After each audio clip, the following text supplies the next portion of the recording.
year marks 75 years after the end of the Holocaust and 77 years since the Warsaw Ghetto Uprising.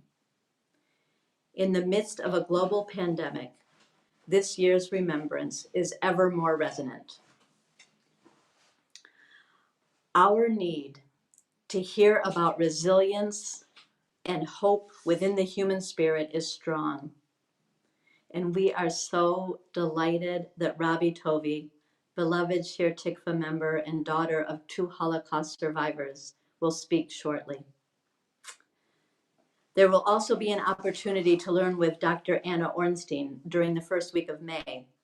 Dr. Ornstein is a treasured teacher to many of us at Shir Tikvah, and she has told her tremendous story of survival and resilience to our middle school students for many years.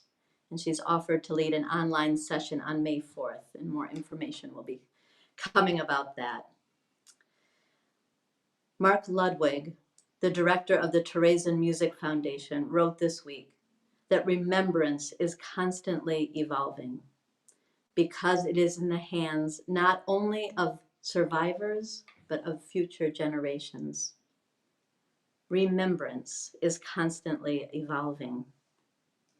Let us take a moment now to remember family members and loved ones and all who perished in the Holocaust, the 6 million Jewish lives, along with the millions of others. As we remember, we'll light this Yortzeit candle in memory of all who died.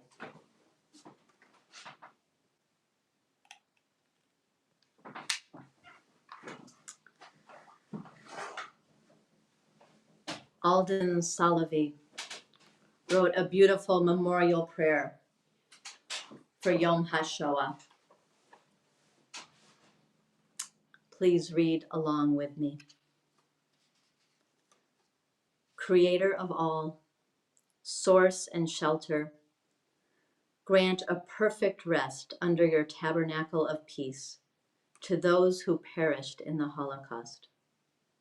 Our fathers and mothers, our sisters and brothers, our rabbis and teachers, our neighbors and children, the named and the unnamed, whose lives were cut off by brutal, vicious, cunning, and calculated violence.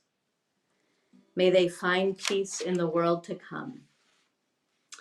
Remember the survivors who have since passed away and the virtues of our people who have died at the hand of malice in every generation. We remember the works of their hands and the messages of their hearts. Put an end to anger, to hatred and fear, and lead us to a time when no one will suffer at the hand of another.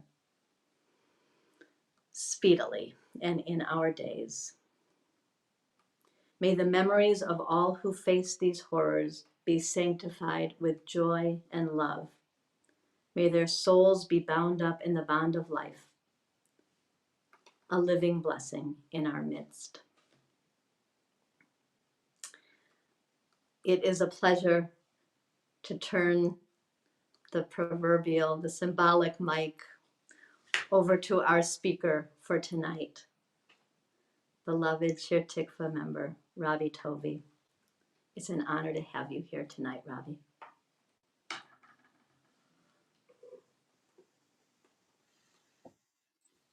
Good evening, everybody. When Beth asked me to talk in observance of Yom HaShoah, I wasn't sure what I was going to say. My mom spoke all over the world about her experiences during the Holocaust. She even spoke in Germany several times. She spoke at when the Bergen-Belsen Memorial Museum was opened. And she spoke at Temple Shir Tikvah. She spoke to my daughter's class, and she spoke at the public school here in Melrose. My dad also spoke, not as much. It was more difficult for him. So how could I tell their stories the way they did? How could I make it real? And the answer really is that I can't. But what I can do is tell the story of being a child of Holocaust survivors. And that story has, as Beth just said, it has particular resonance now with the emergence of COVID-19. So I'd like to start with what for us was the lockdown 5 weeks ago tonight, when David came home and said he wasn't going back to work, and Sonia said she wasn't going back to school. When that happened, the few days and first weeks after the what I like to call the lockdown was a period of terrible anxiety for me, terrible fear, terrible angst.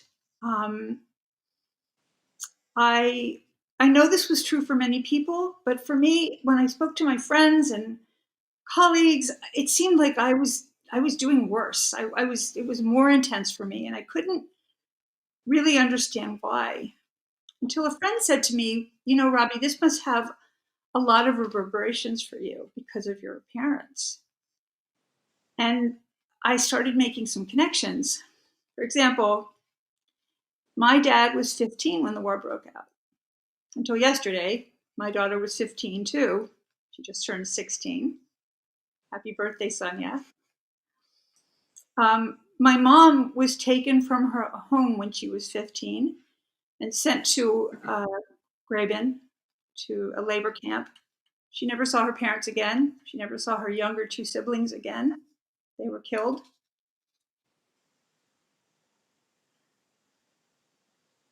My mom told me interesting stories too about when the war first broke out. And she said that they had just come home from summer vacation. So they didn't have any food in the house. They were away for the summer. And her mom went shopping to get bread and milk and just the regular staples, and the stores were completely wiped out. There was nothing left. There was no flour. All she could get was sort of delicacies. And she told me that for the first couple of days, they sort of enjoyed the delicacies, but after about a week, she would have done anything for a slice of bread and butter. So reminiscent, again, such a connection. I know, trying to order flour, the first few weeks of this, toilet paper, they weren't to be had. And then, of course, there were other aspects of it that struck home.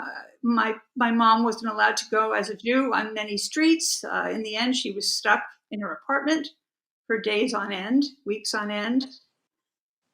Even worse, there was this constant fear of losing people you loved to sickness. My father's grandfather was a diabetic. He died in the ghetto because they ran out of insulin and he couldn't get more. And the overall feeling of just terrible uncertainty. When will it end? Will it end? How will it end? What's going to happen? All these things are things that we feel now. Now, I have to say, I'm not saying that this is the Holocaust. This is not the Holocaust. When my father was in the ghetto in Lodz, he was there until the very end. When the ghetto was liquidated, he was sent with his parents to Auschwitz. He stood in a long line, at the end of which was the famous Dr. Mengele. And Mengele said one way for his parents and the other way for him. And that night, when he smelled the smoke, he knew he was smelling the burning bodies of his parents. My mom left Graben, the labor camp, where she was for many months, and was sent on a death march to Bergen-Belsen. She was there for 3 months. She used to say about Bergen-Belsen that there were no crematoria and there were no gas chambers because they didn't need them. People died of typhoid, typhus, starvation, beatings, brutality. They died like flies.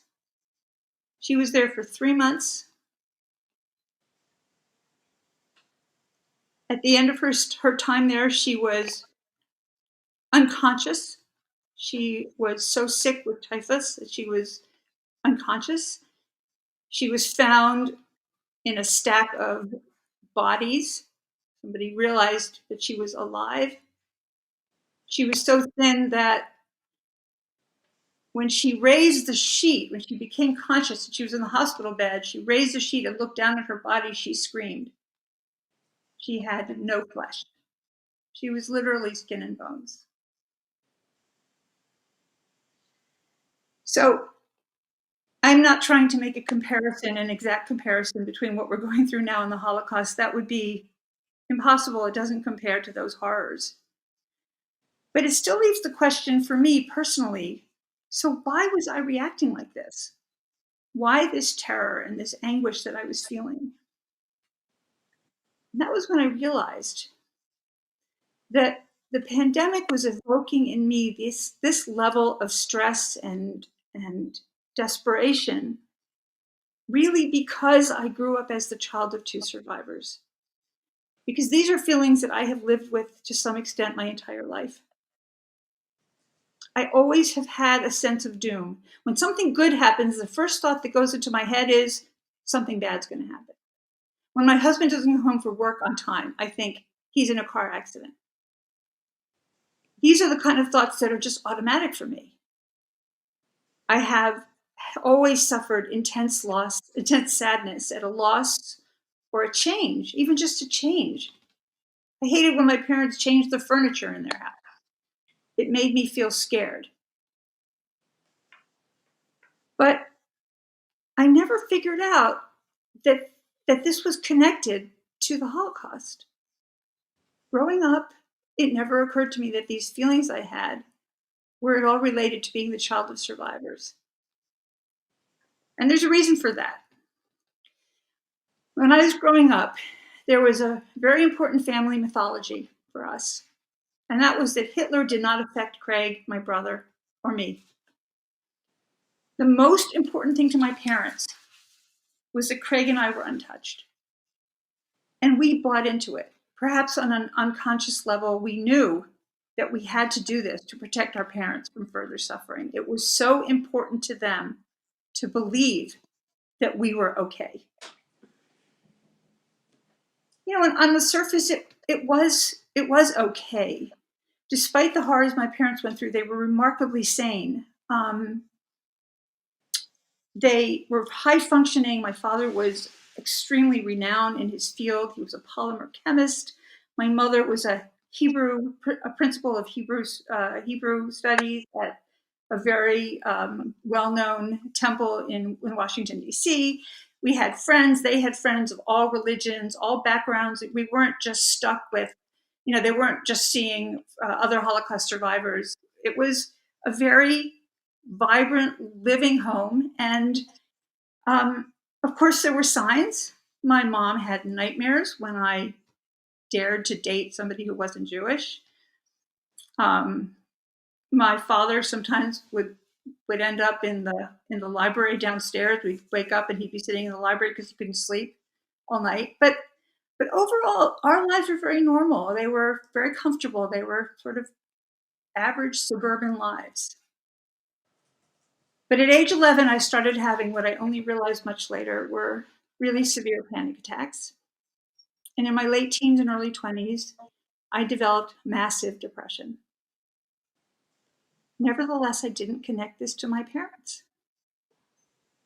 I didn't realize the connection until I had a daughter, a child of my own. Sonia, who is now 16. I remember when she was 5 or 6, thinking to myself, when will I tell her about her grandparents? When will I tell her about the Holocaust? Because this has to be remembered. We cannot forget what happened. And immediately I knew that I couldn't possibly tell her. She wouldn't be able to absorb it. She wouldn't be able to take it in at the age of 5 or 6 or 7 or even 8. I wouldn't tell her about it till she was 11 or 12. I knew that would be a terrible thing to do. And then it dawned on me, I had never not known about the Holocaust. I cannot remember being any age without knowing not just that it had happened, but what had happened, the details of it, the graphic violence of it. And it wasn't that my parents talked about it incessantly, they did not, but it was there. I had no grandparents. Why didn't I have a grandmother, Mom? Well, she was murdered on the streets of Sosnowiec when she got hysterical when she was being taken from her apartment building, and a Gestapo man shot her in the head in front of her husband and child. That is why you don't have a grandmother. I knew that always. So I guess it shouldn't really have been a surprise to me that when COVID-19 happened, I would react with intense fear, with dread, and with a strong sense of fatalism. It also shouldn't have been a surprise to me that when all this happened and I saw my own reaction, my first thoughts were, I don't have my parents' strength and courage and resilience. I would never have survived the Holocaust. Anyone who knows anything about the experiences of children of survivors will be familiar with this theme. Nobody whose parents were survivors ever feels that they can live up to their parents' strength and courage. And I felt that way, as does my brother. I'm going to tell you a little story. My brother called me one day and he said, Robbie, has this ever happened to you? You know when you get in the shower and it's cold, the water's cold before it warms up? Do you ever think about Mom? And I said, yes, because Mom used to tell us a story. When she was in the labor camps in Graben, they only had cold showers and they had a lot of lice. She was covered with lice. And she told us that she would force herself to get into the cold shower on a winter day to get rid of the lice. And there were other girls in the labor camp who just couldn't do it and they died. Simple. So Craig said to me, every time I get in the shower, I think, could I walk into a cold shower? And I think the same thing. Could I walk into a cold shower? Well, my brother had a therapist who was very smart. And the therapist said to him, Craig, why don't you walk into that cold shower? And he did. He called me the next day and he said, I walked into the cold shower. I was able to do it. So I guess what I'm trying to say here is that maybe it's our time to walk into that cold shower. Maybe we can't live up to our parents, Craig and I, but we can remember their strength, their courage, their resilience, and honor them by finding some of that in ourselves. When my father was dying of cancer, I called him every evening and asked him how he was, and he would say, today is a good day. Not this week or this month, just today. He was living one day at a time. He was focusing on the moment. He was finding humor or even joy in small things. And he was always like that. He had a great capacity to enjoy small things, a good meal, a Chopin prelude, a walk in the woods. My father died 4 years ago this June. My mom passed away last July. It's now my generation's it's my generation's turn to keep alive the memory of what they survived, the memory of their strength and their immense capacity to enjoy the small things. And that starts right now. May we never forget.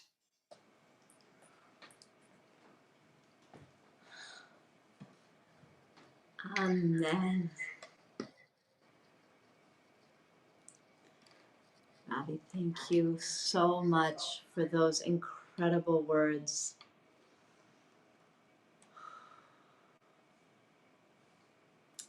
And we pivot now to just what Robbie said in this time, to create more light, more joy, more enjoyment in this time. As we turn to kindle our Shabbat lights, and I hope you'll join me if you have your candles handy. We light these lights of hope and resilience, of peace and comfort. And in the words taken from a poem by Rabbi Leah Dobern Shore, as we light the candles this Shabbat, each in our own homes, may our kindled lamps, each its own point of light, join as the stars in the heavens, a community together, welcoming Shabbat peace, Shabbat love, Shabbat joy into our homes. More than ever before, we welcome this day of rest. Turning to page 1 in our prayer books.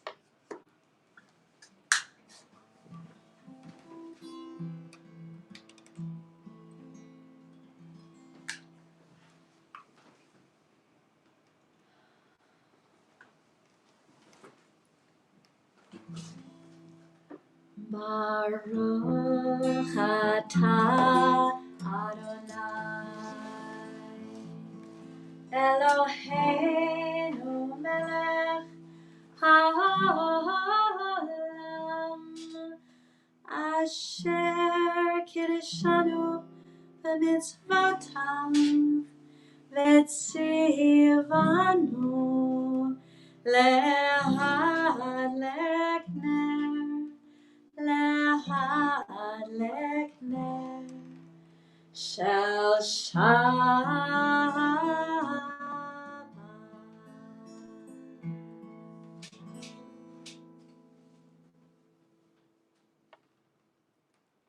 How beautiful it is to come together on Shabbat as one strong community.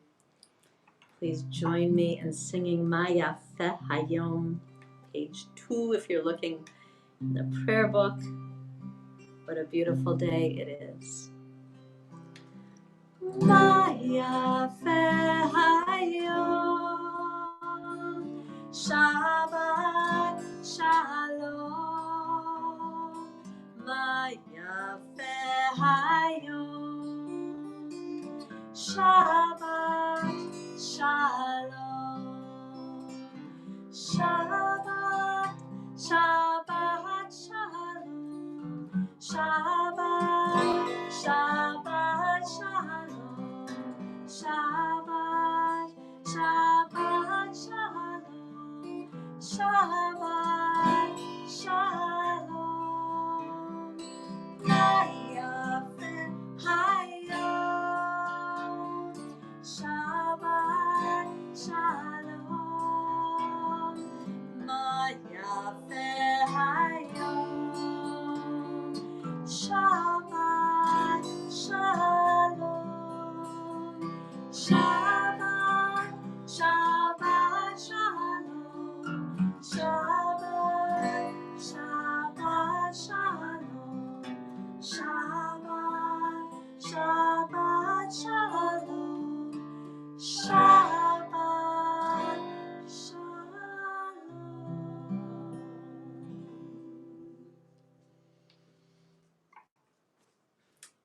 We find ourselves in an auspicious time in the Jewish calendar, in between Yom HaShoah, Yom HaZikaron, the day of mourning for all the soldiers who have died defending Israel, and Yom HaAtzmaut, Israel's Independence Day, its 72nd birthday, all within 1 week of each other.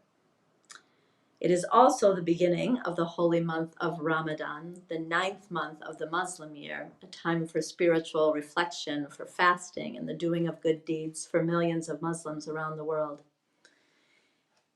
And we find ourselves tonight on Rosh Chodesh, the beginning of a new month, the month of Iyar, which if the skies weren't so cloudy, you could see by the small sliver of a moon up there. Iyar is known as the month of healing, of second chances, of using the power of the budding earth to strengthen ourselves. And it is the only month that is entirely taken up with the counting of the Omer. We begin day 16 of the Omer tonight, the week of Tiferet, of balance, of harmony and beauty.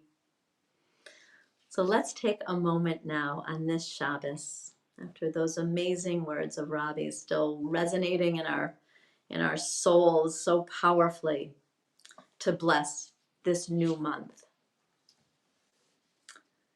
May the month of Iyar be a month of blessings, blessings of goodness, blessings of joy, peace and kindness, friendship and love, creativity, strength, serenity, fulfilling work, and dignity. May it be a month of satisfaction, success, and sustenance. Please let it be a month of physical health and radiance. May truth and justice guide our acts and compassion temper our lives, that we may blossom as we age and become our sweetest selves. May it be so. Ken Yehi Ratzon. We turn now, friends, to greet Shabbat together. Pages 11 and 12, or the song sheet that will be on your screen.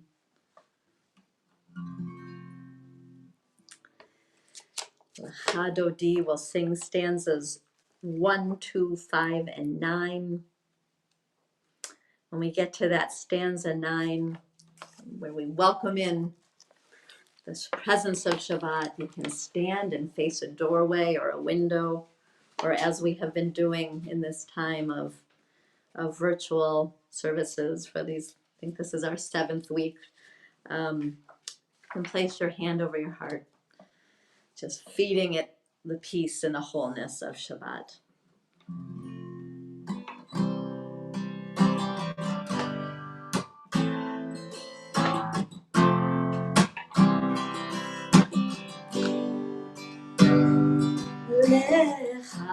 Lecharodi, lekrat hala, pene Shabbat, lekavela. Lecharodi, lekrat hala, pene Shabbat, lekavela.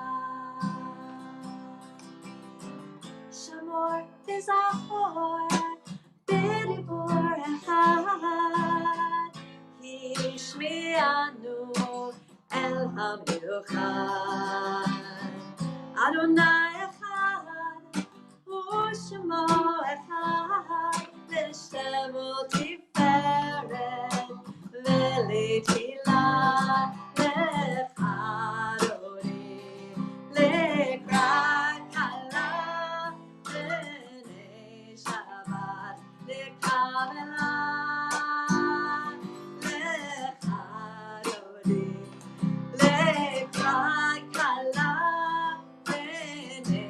Shabbat, lekavela. Likrat Shabbat, lechu v'necha, ki mekor ha'beracha. Merosh mikadem nesucha, sof ma'aseh b'machshava tefila, lecharodi, lekrat kala, pene Shabbat, nekavela. Lecharodi, lekrat kala, pene Shabbat, nekavela.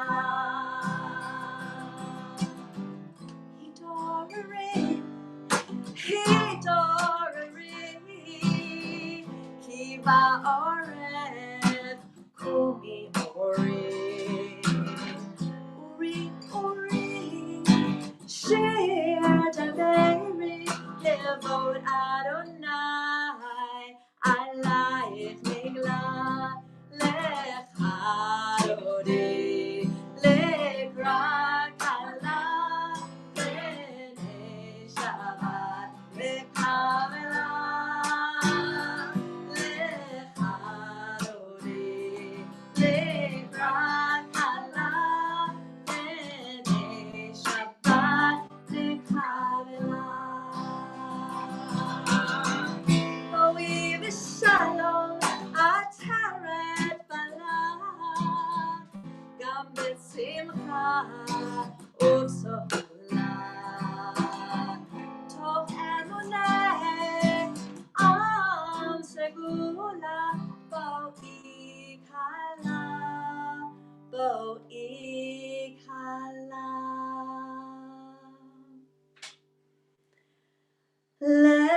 We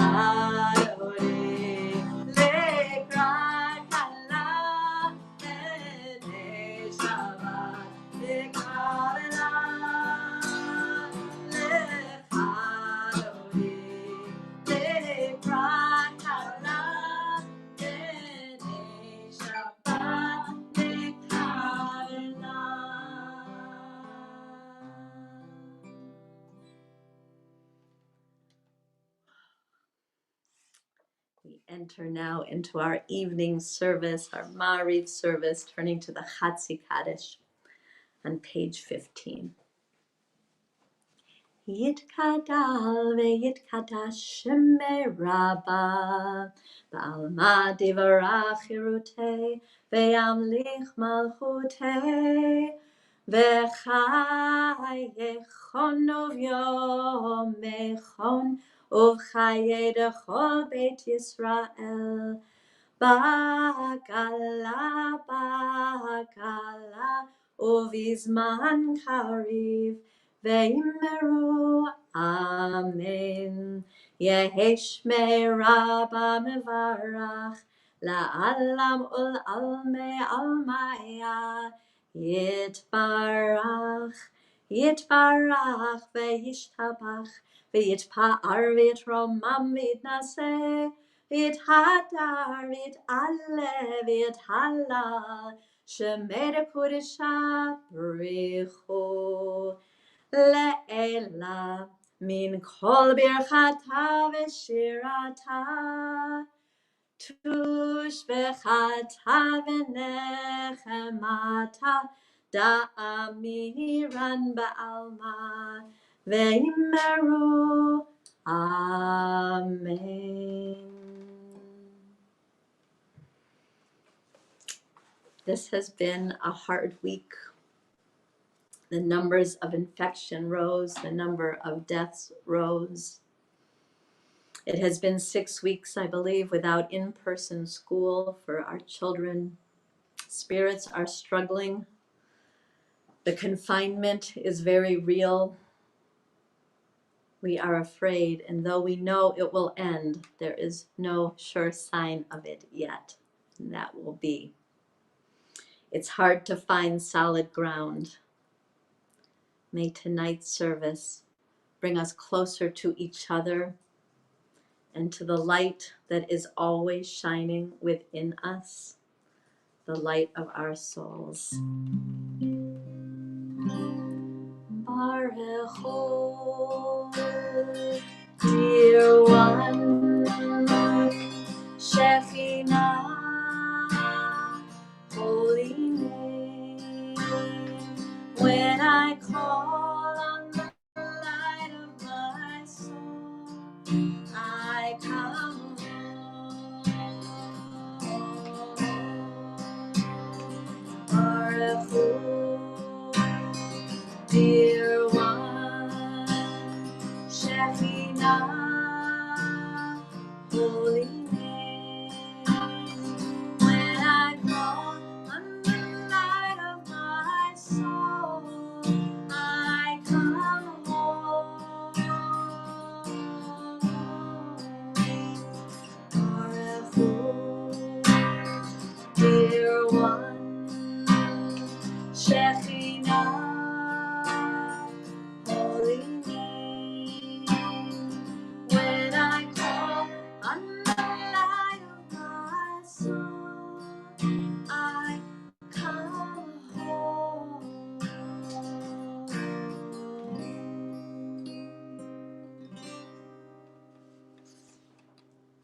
And in this time, more than ever, we find ourselves, as Ravi spoke of so powerfully, rolling from dark into light, from night into day. Ma'ariv Aravim in the middle of page 16 or on your screen. Roll into dark, roll into light. Roll into dark, roll into light. Night becomes day, day turns to night. Roll into dark, roll into light.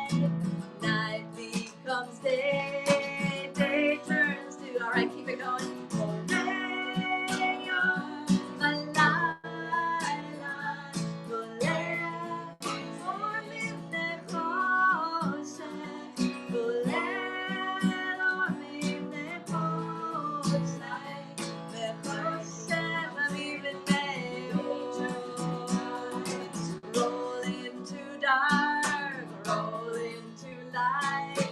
Night becomes day, and day turns to night. Roll into dark, roll into light. Night becomes day, day turns to night.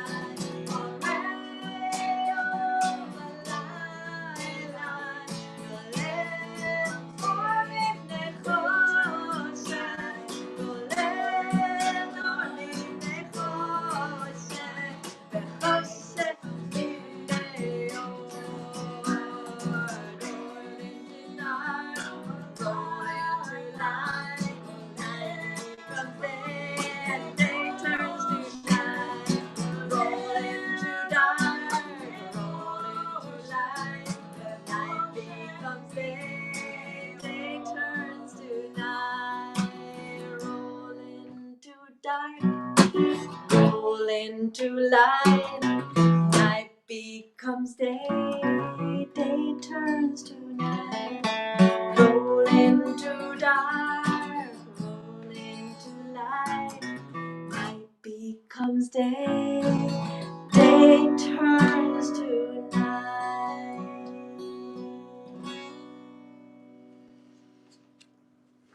From the poet Dana Faulds.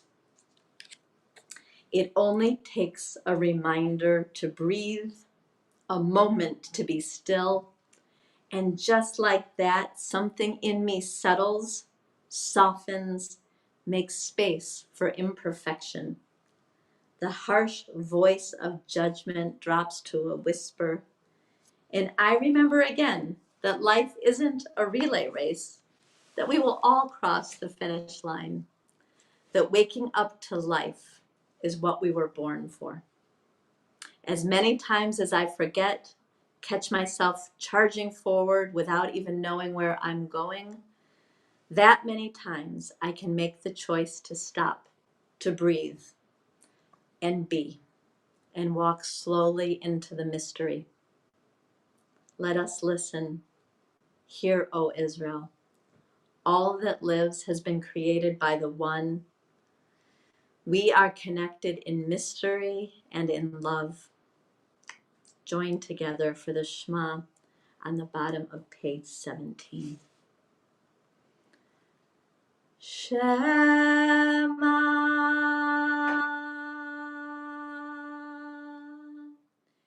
Yisrael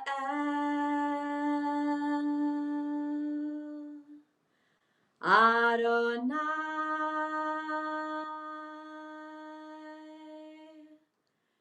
Eloheinu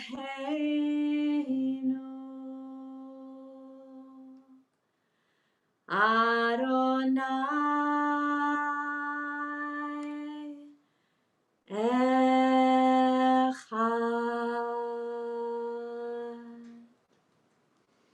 Baruch Shem Kevod Malchuto Le'olam Va'ed.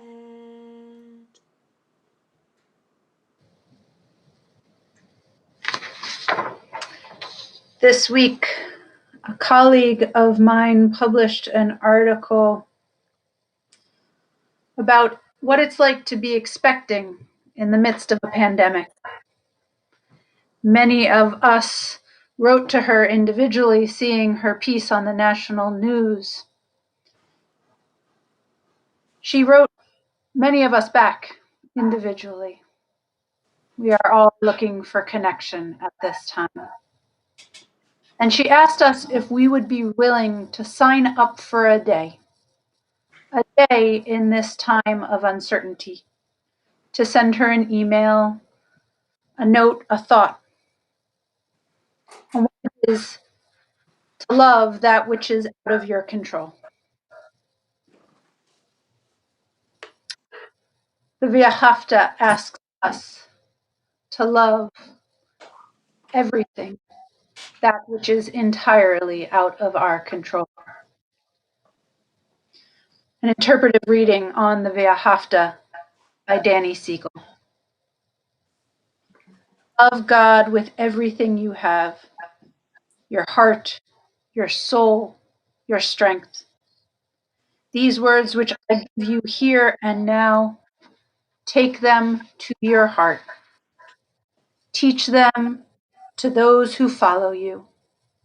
Speak of them often, at home, at work, on the road, at the beginning of the day and in its end.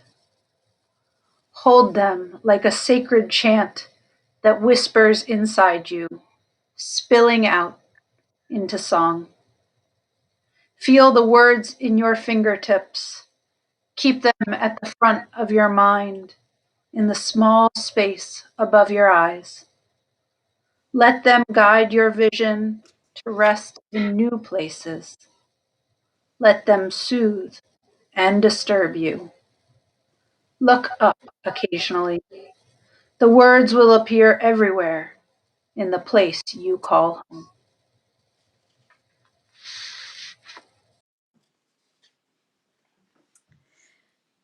The Israelites walked into the Reed Sea, 1 foot at a time.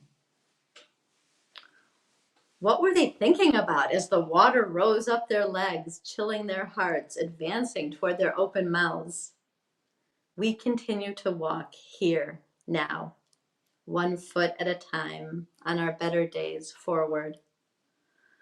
Alone, I cannot reach the far shore without drowning. Somehow, I don't go under. The person to my right holds me up. Something I cannot see holds him up. Blessed is the source of help, so often unexpected. I step forward. The sea is vast. Blessed are you, gracious one, for your miracles that greet us every day. The words of the poet Mark Nazamova, leading us into the Song of the Sea, page 21, Micha Mocha.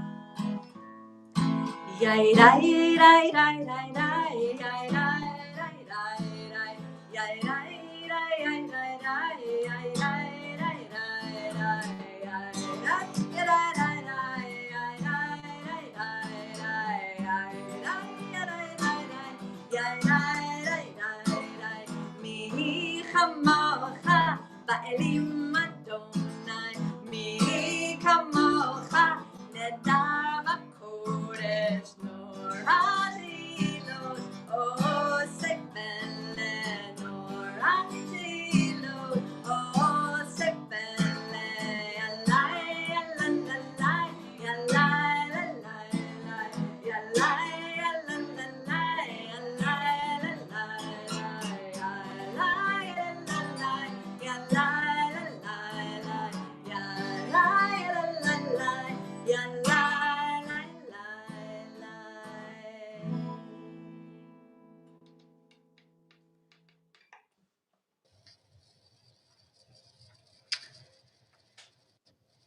I spoke last week during services about Viktor Frankl, a Holocaust survivor and psychiatrist who believed and taught that even when the world takes all control away from a person, all things away from a person, they are left with one choice: to wrestle meaning from the experience. As Robbie helped us to wrestle meaning from our experience, and I would say, as she learned and does in the way her mother did as well, becoming a teacher from life's experience. I'd like to share a poem with you, and then a thought about Hashkiveinu. It's called Meditation on a Grapefruit by Craig Arnold. To wake when all is possible before the agitations of the day have gripped you. To come to the kitchen and peel a little basketball for breakfast. To tear the husk like cotton padding, a cloud of oil misting out of its pinprick pores, clean and sharp as pepper. To each pale pink section out of its case, so carefully, without breaking a single pearly cell, to slide each piece into a cold blue china bowl, the juice pooling until the whole fruit is divided from its skin, and only then to eat, so sweet, a discipline precisely pointless, a devout involvement of the hands and senses, a pause, a little emptiness. Each year harder to live within, each harder to live without. This week, we've heard from many of you, and I've experienced myself, that your four walls are getting old. Teenagers want out, especially those who turn 16 this week, I will say. Kids want out. Adults, we want out too. We want to see and be seen, to touch and be touched. And yet this is real. This confinement is real.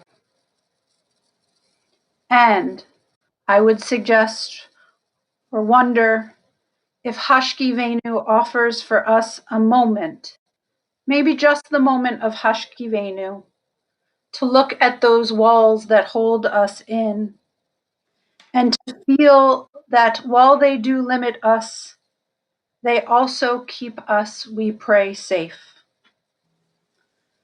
Just as the poet looks at the grapefruit and sees a world of possibility simply by changing a viewpoint, can we look around as we sing Hashki Venu with Beth?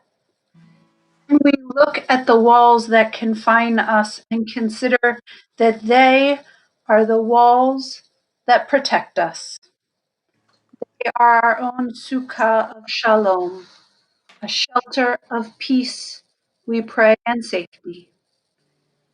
Can we challenge ourselves to see the beauty in them, if only for these few minutes of beauty together?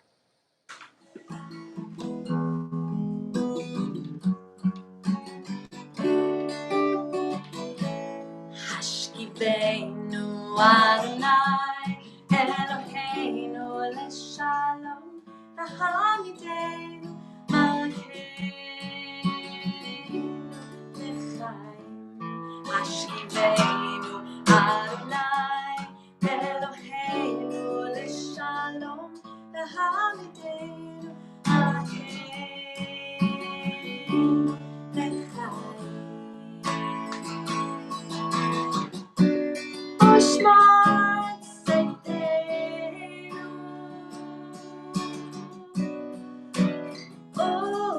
Oreinu Lechaim Shalom Le'ata Le'ad Olam.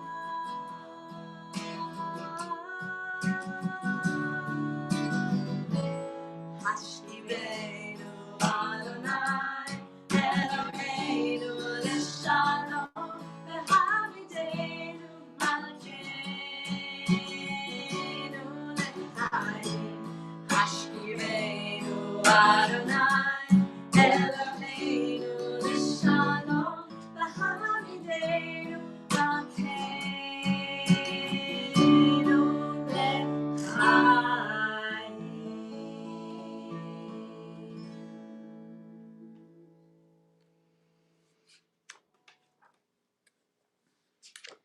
We turn to page 25, using the silence of the Amidah to bridge to a prayerful state, finding renewal in ancient themes, reverence and thanks, hope, peace, or meditating Let each open the door between mind and soul, searching for the path to heighten self-awareness, greater understanding, and increased compassion. Tonight's invitation for reflection is, what stands between me and inner freedom right now? What are the emotional and or material obstacles to expansiveness? How can I love myself into a more peaceful state of mind and soul?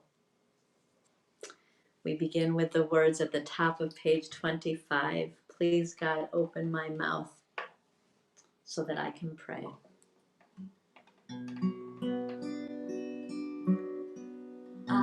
Adonai sefatai tiftach ufi yagid tehilatecha. Adonai sefatai tiftach ufi yagid tehilatecha. Baruch atah Adonai Eloheinu Elohei Avotenu ve'imotenu Elohei Avraham Elohei Yitzchak ve'Elohei Yaakov Elohei Sarah Elohei Rivka Elohei Rachel ve'Elohei Leah Ha'el Hagadol Hagibor v'Hanora El Elyon Gomel Chasadim Tovim Vekoneh Hakol Vezocher Chazdei Avot Ve'imahot Umevig Ula Livnei V'nehem Lema'an Shemo Be'ahava Melech Ozer Umoshia Umagen Baruch atah Adonai Magen Avraham ve'ezrat Sarah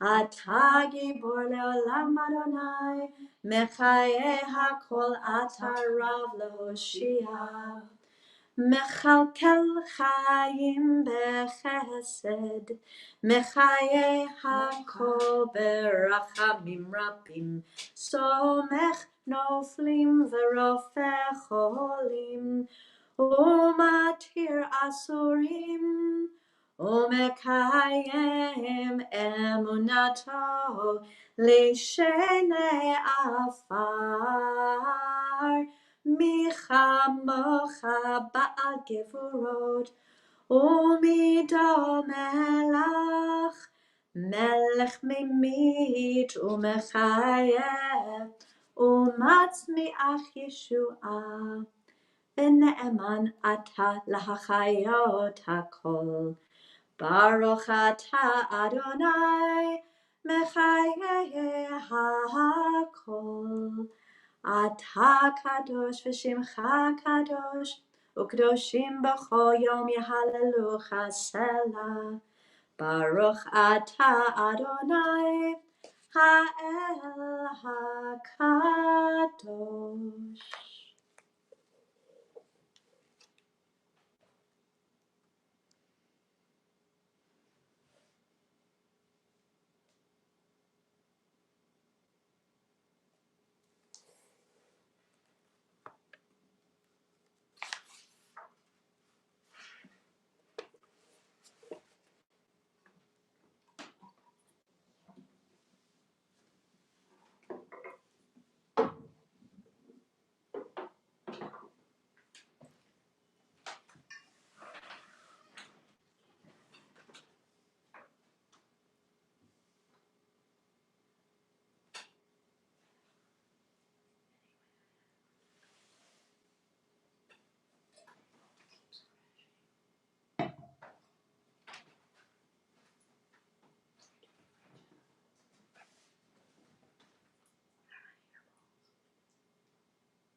Hannah Senesh was a poet and special operations executive member.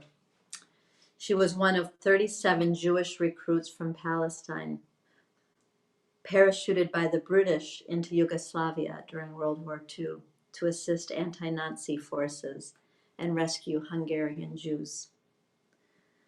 Though she didn't survive, her poetry and her extraordinary courage did. Please join me in singing one of her poems, set to music by David Zahavi. Eli,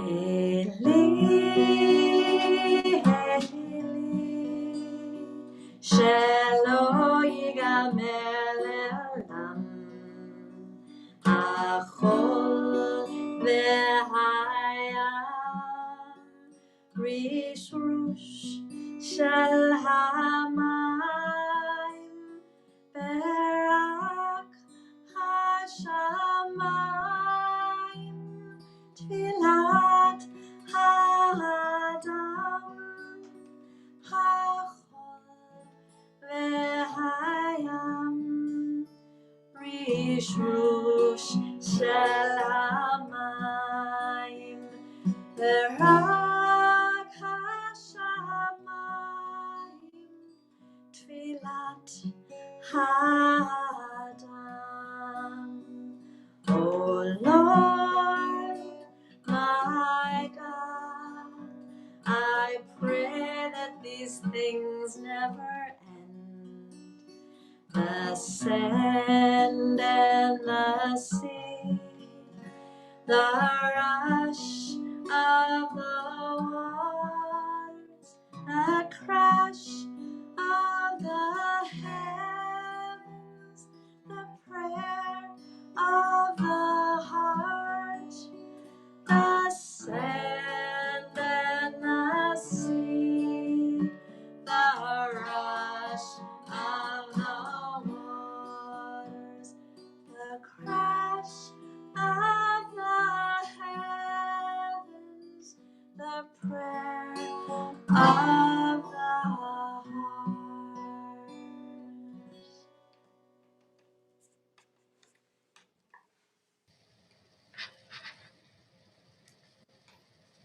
There is an often told story of a mountain village in Europe several centuries ago, in which there lived a Jewish nobleman who wondered what meaningful legacy he could leave behind for his townspeople. After much thought, he decided to build a synagogue. No one saw the plans for the building until it was finished. When the people came in for the first time, they marveled at its beauty. The high, majestic ceilings, the carved wood, the tapestries and artwork throughout. They stood in the sanctuary, admiring the ark and the beautiful Torah scrolls, until someone asked, "Where are the lamps? How will the sanctuary be lit?" The nobleman pointed to the brackets that were affixed to the walls throughout the sanctuary and the synagogue. And then he gave each family and resident of the town a lamp, which they were to bring with them when they came to synagogue. "Every time you come," he said, "you will light up a part of this community." A physical way to remind yourself that even in the most beautiful of spaces, ultimately, it is each of you who provide the light to the community. Each of you, gathered digitally together tonight, provide the light for this community. Your presence changes the experience, even in this new format. Your likes and comments, the emails exchanged after services, the follow-up on somebody you heard about. You are the light. Each of these is the light of our sacred community right now. Your listening to the names we read aloud for healing is an act of healing. You are bearing witness, perhaps the most profound spiritual healing that one person can offer another. You are bringing the light by listening.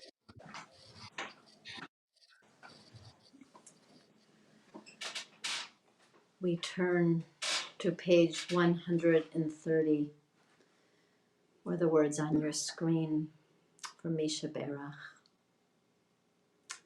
Thinking tonight and sending healing, love, and energy to Jim Ginsburg, Karen's brother, Sybil Shapiro, to Audrey Roth, to Emily Musgrave's grandmother, Bernice Hutzler-Stein, to Maggie Myers and John Epstein, Tina Duffy, Molly Solomon, Debbie Gilman, Neil Daniels Midman, to Abraham Lyons, Robin Vogel's son. Continued prayers for Deb Goldman,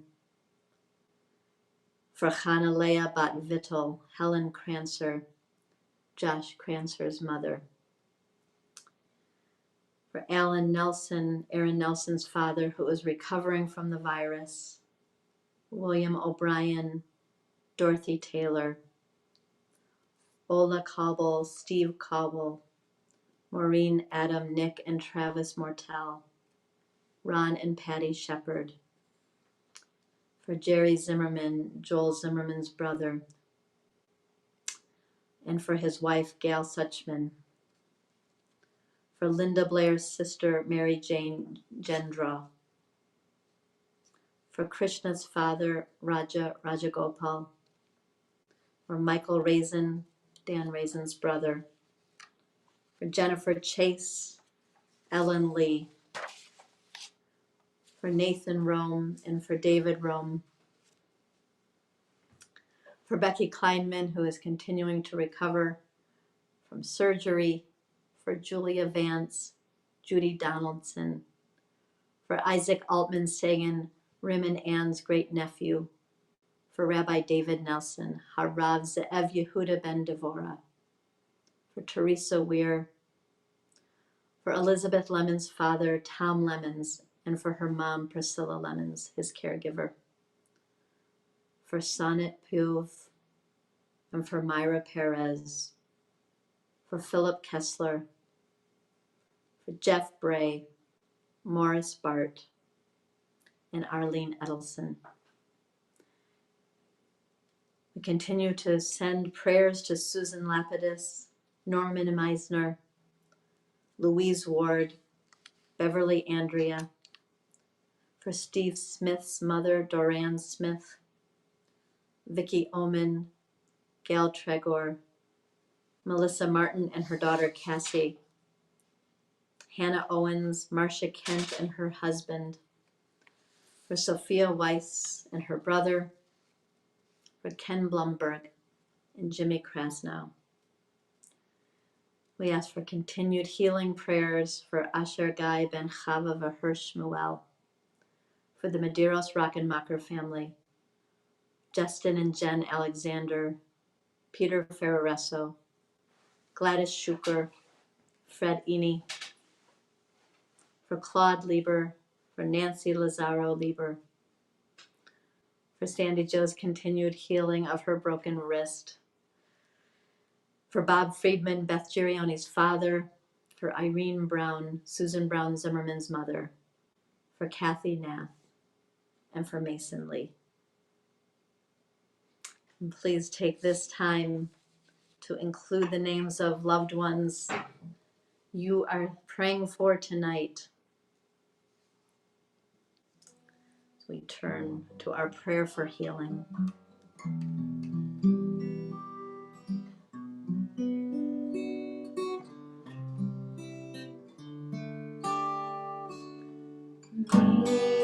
Misheperach Avotenu Mekor Habracha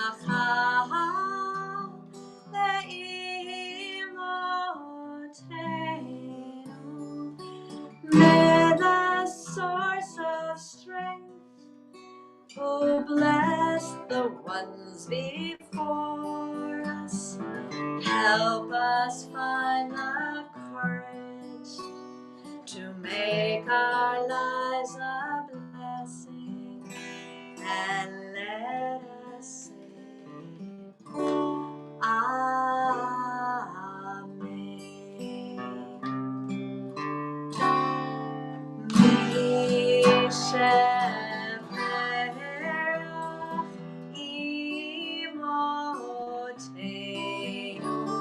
Mekor habracha le'avotenu. Bless those in need of healing with refuah shlema, the renewal of body, the renewal of spirit, and let us say, Amen.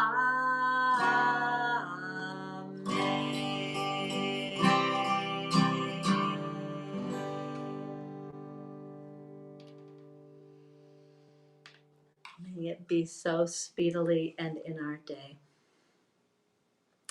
We return to page 31 in your prayer books, or the words on your screen for Oseh Shalom.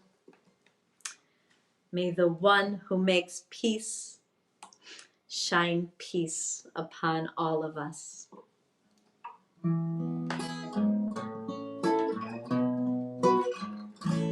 Oseh Shalom bimrokhma, hu ya'aseh shalom aleinu ve'al kol Yisrael ve'imru amen. May the one who makes peace above make peace descend on all of us and all of us and Israel. Let us say Amen. Oseh Shalom bimrokhma, hu ya'aseh shalom aleinu ve'al kol Yisrael ve'imru amen. May the one who makes peace above make peace descend on all of us and all of us and Israel. Let us say Amen. Let us say Amen. Let us say Amen.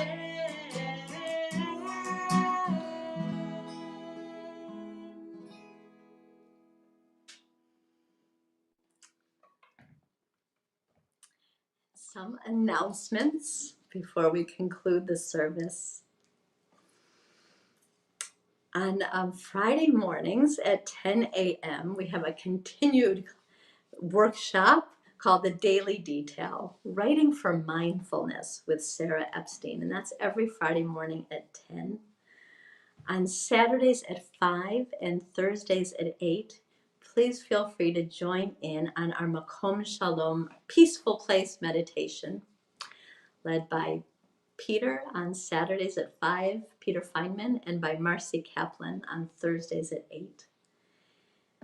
There is Torah study on Shabbat mornings at 10:30. And Havdalah this week at 7 will be led by the Stellman Switkes family. So a big thank you to Ray and Lillian and Emma and Michael for leading us. Sunday morning, of course, we'll have our learning core for EJL and for 1st through 6th graders. It is our last session of the year, but there will be more offerings to come, and that is on Sunday morning. Sunday night, Sarah Epstein is hosting a poetry soiree at 7 p.m., and you can listen to poetry and feel free to bring your own as well. On Monday at 1:30, we have a special opportunity to join in with the joint Israeli-Palestinian memorial ceremony that will be broadcast around the world from Tel Aviv and Ramallah. It is the largest, most diverse peace event ever co-organized between Palestinians and Israelis. More than 36 organizations and religious institutions are sponsoring it, and they are expecting tens of thousands of people worldwide to join in.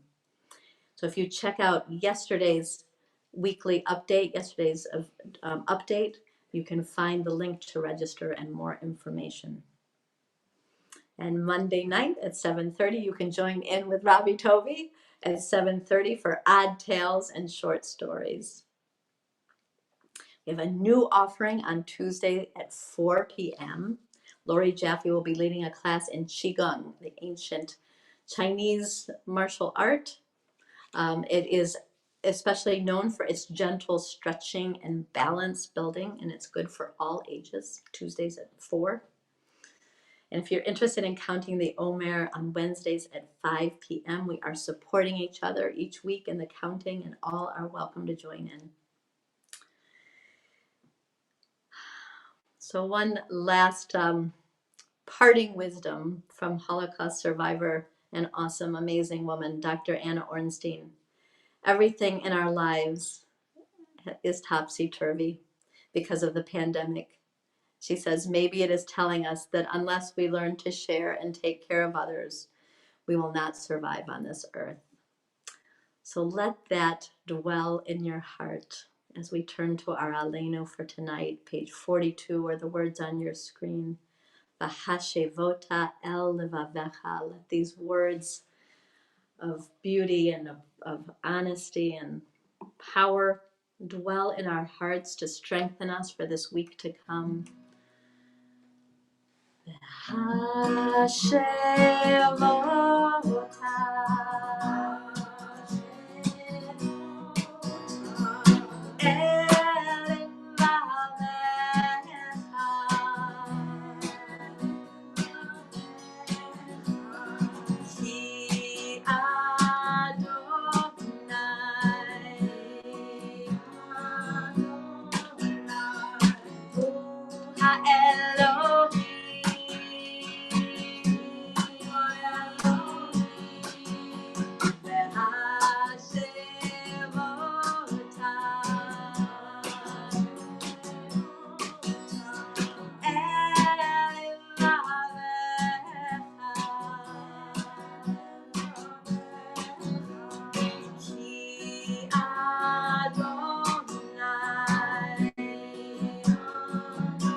We turn to page 44 for Mourner's Kaddish.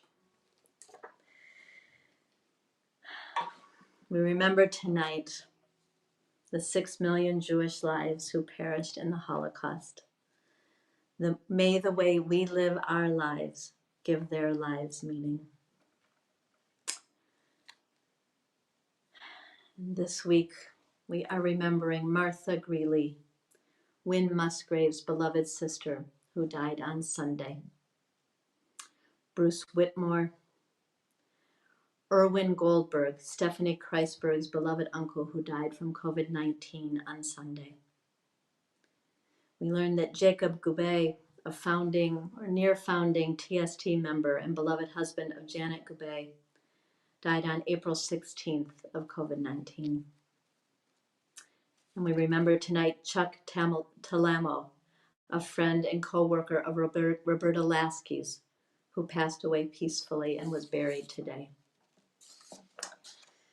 Still in this time of Shloshim, Barry Kahn's mother, Lucy Kahn, Judith Nadell, Diane Podrachik's sister, David Eny, Peggy Shuker's cousin, Barbara Greenberg, Barry Starr's aunt, Sylvia Fox, Laura Wattenberg's aunt, Mimi Stolzenberg, Scott Dolliner's great aunt, and George Barry, Ellen Reisner's husband.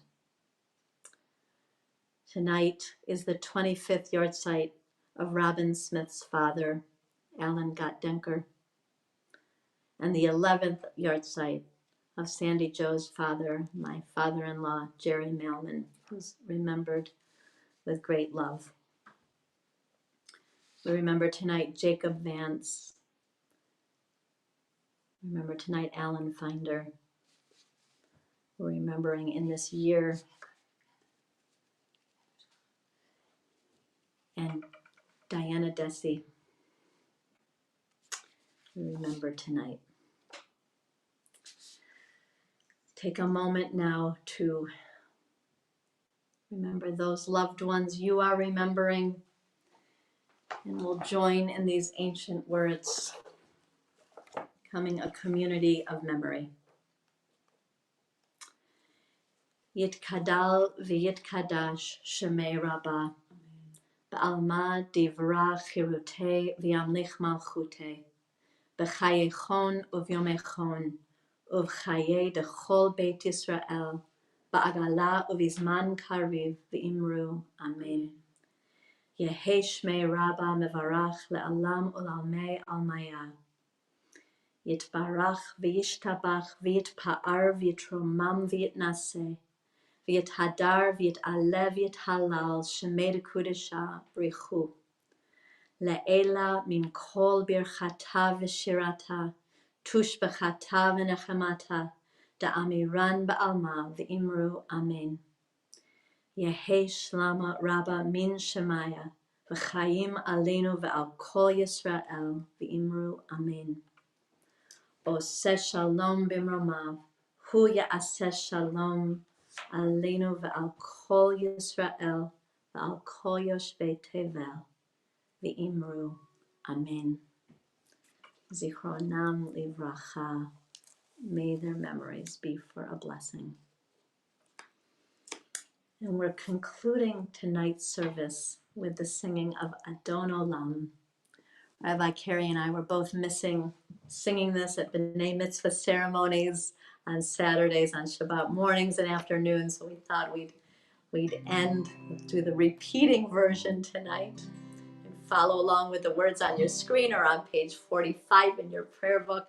I'll be listening for your echo. Adon Olam, Asher Malach, V'terem Kol, Yitzir Nivra, Le'ek Nasa, V'chefso Kol, Azar Melech Shelo Nikra Adon Olam, Ve'acharei Kiklot HaKol, Levado Yimlok Nora Adon Olam, Ve'hu Haya, Ve'hu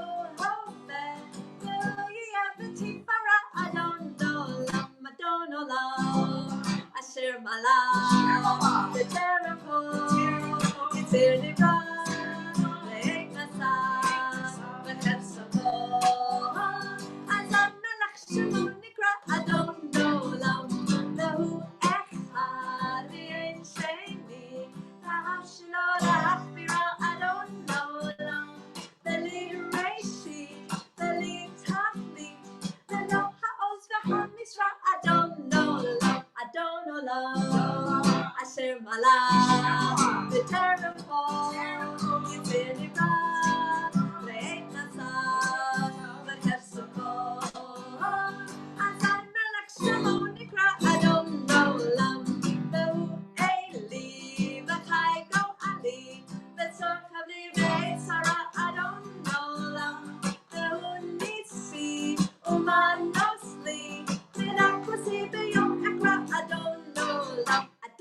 olam asher malach b'terem kol yitzir nivra le'et natzah v'chepsuko azay malach shemo nikra adon olam be'ado akido ruchi ve'et isha ve'ayira adon olam ve'yivaruchi gaviati adon aliv v'lo ira adon olam asher malach b'terem kol yitzir nivra le'et natzah v'chepsuko azay malach shemo nikra adon olam.